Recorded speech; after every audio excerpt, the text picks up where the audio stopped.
na paleontologia é possível encontrarmos diversos níveis de fossilização.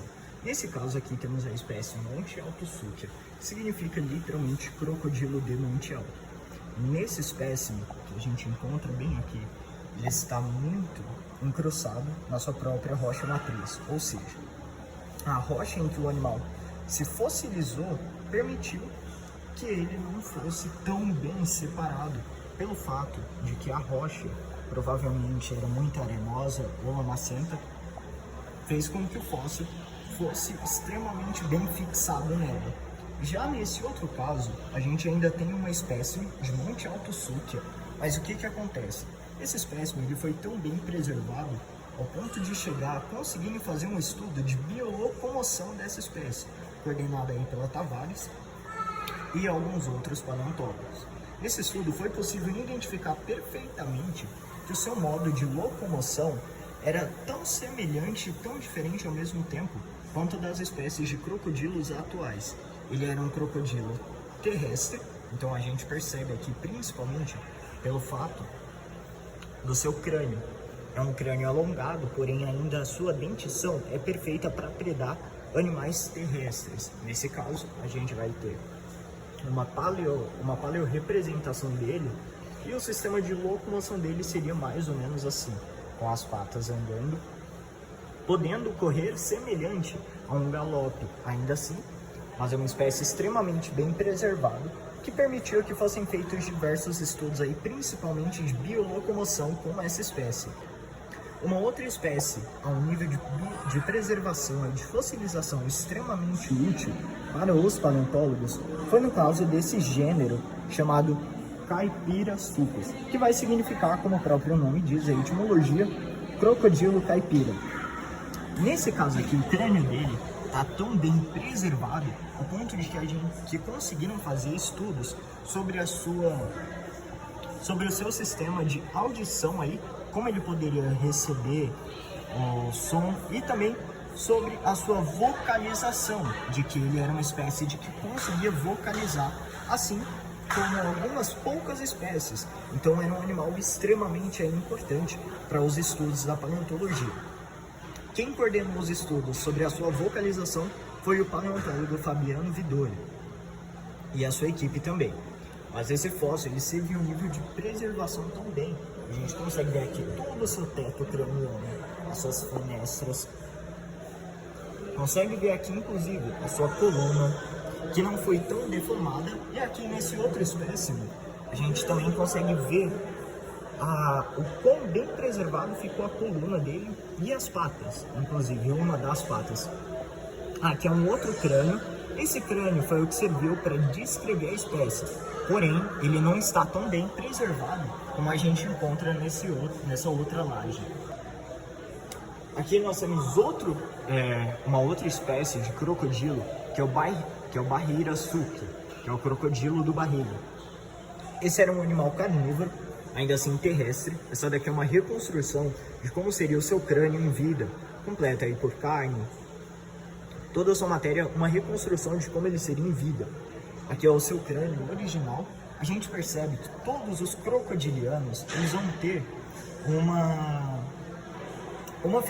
duas fenestras em comum, que são essas duas aqui bem no teto craniano deles. Aqui é uma outra espécie, é um crocodiliano terrestre herbívoro, e ainda assim ele também ainda tem as mesmas duas fenestras que a gente vai encontrar em qualquer outro crocodiliano. Nesse caso aqui, voltamos para o Monte Alto Suquia, ele também tem aqui essas duas fenestras. No caso do Caipirasucus, a mesma regra, a gente vai encontrar as duas fenestras no teto craniano do animal.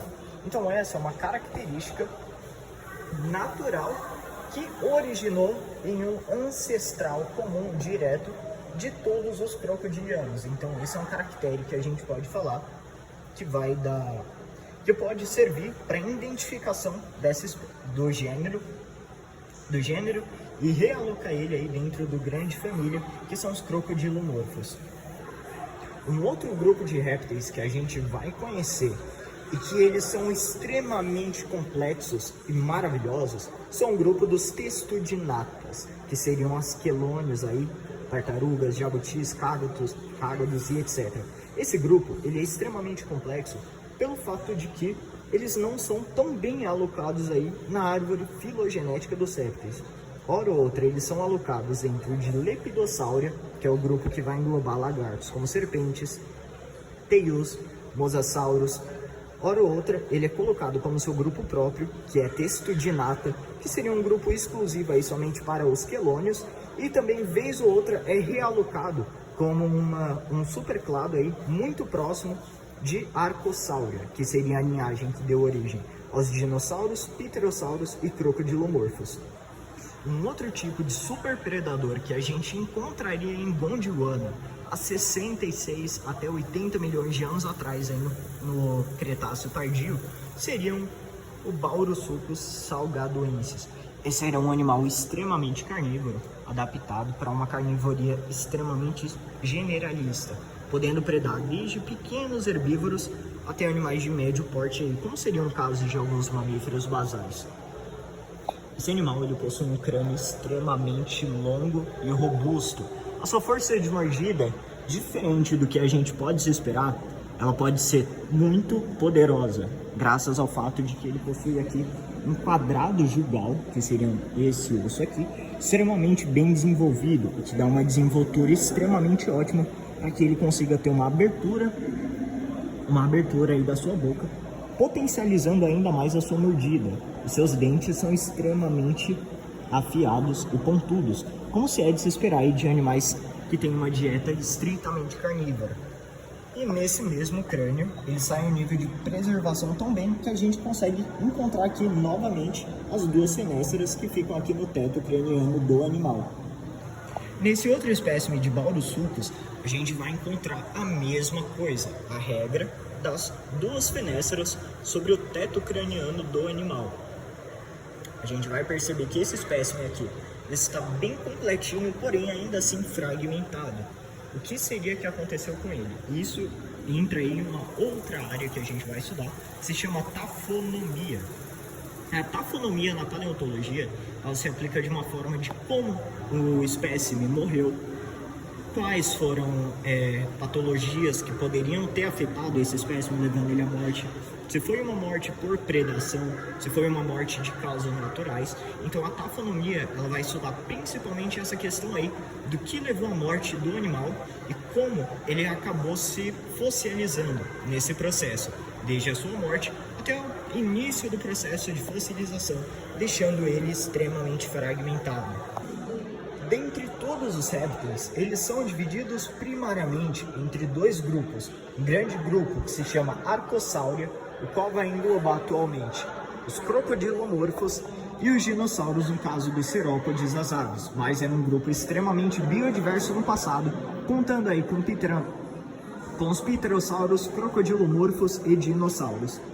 Existem também os répteis Lepidossauria, que seriam o quê?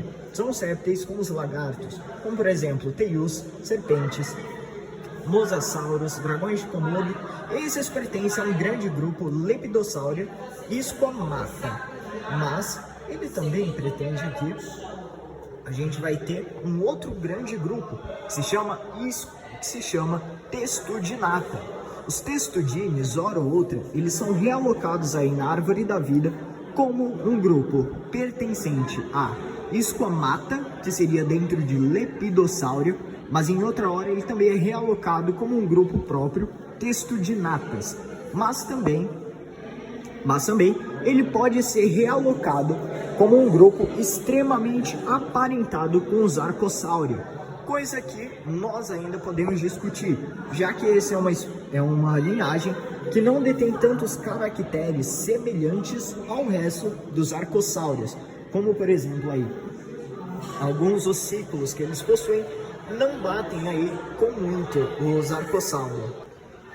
Quando nós falamos do período Cretáceo, da era Mesozoica, lá dos dinossauros, a gente imagina que todos os animais eram extremamente grandes, robustos, pesados e corpulentos, mas, na verdade, a maioria dos répteis, exceto os dinossauros na era Mesozoica, eles possuíam aí um tamanho mediano, como é o caso da maioria dos crocodilomorfos, que tinham mais ou menos aí 1,40 m a no máximo 1,60 m em algumas estimativas. Esses grupos, eles eram menores exatamente pelo caso da competição com os dinossauros. Nesse caso aqui no Brasil, nós éramos na época em Gondwana, éramos um local que tínhamos grande biodiversidade aí de carnívoros, desde espinosaurídeos até abelissaurídeos. Ainda podemos discutir também a presença de maniraptores, mas nesse caso, os outros répteis, como é o caso dos crocodilianos e dos texuginatas, eles não tinham tamanho tão grande, pelo fato de que eles tinham uma alta competição, tanto que os maiores representantes desse grupo, durante a era Mesozoica, datam aí, eles têm estimativas de tamanho máximo de 7 a 8 metros. São estimativas, são tamanhos absurdos, mas os maiores exemplares de crocodilomorfos que existiram no nosso planeta datam aí do Cenozoico, que já é a partir desde a extinção dos dinossauros, há 66 milhões de anos. Tanto que o maior deles é Purosaurus amazonensis, que é uma espécie de crocodilomorfo que viveu lá na Amazônia no período Mioceno, há mais ou menos 20 a 25 milhões de anos atrás. Mas também nós tínhamos aí espécies de crocodilomorfos herbívoros, que tinham aí um tamanho como no caso do gênero Caipirasuchus, que não passava de 1,10 m a 1,30 m. Não sabemos se eles tinham um grau de dimorfismo sexual entre as espécies. Nesse caso, Caipirasuchus ele é dividido entre 3 espécies: Caipirasuchus montialtensis, Caipirasuchus paulistanus e Caipirasuchus catanduvensis. Com um estudo coordenado por Fabiano Vidoriori, foi descoberto, graças ao nível de preservação do crânio do animal, que ele era capaz de emitir uma vocalização extremamente específica.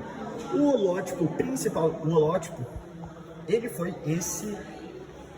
este fóssil, que no caso, o crânio, quando foi encontrado, estava muito fragmentado, até que conseguiram encontrar em uma outra rocha matriz uma espécime bem melhor preservada, o que conseguiu levar eles aí ao estudo de vocalização.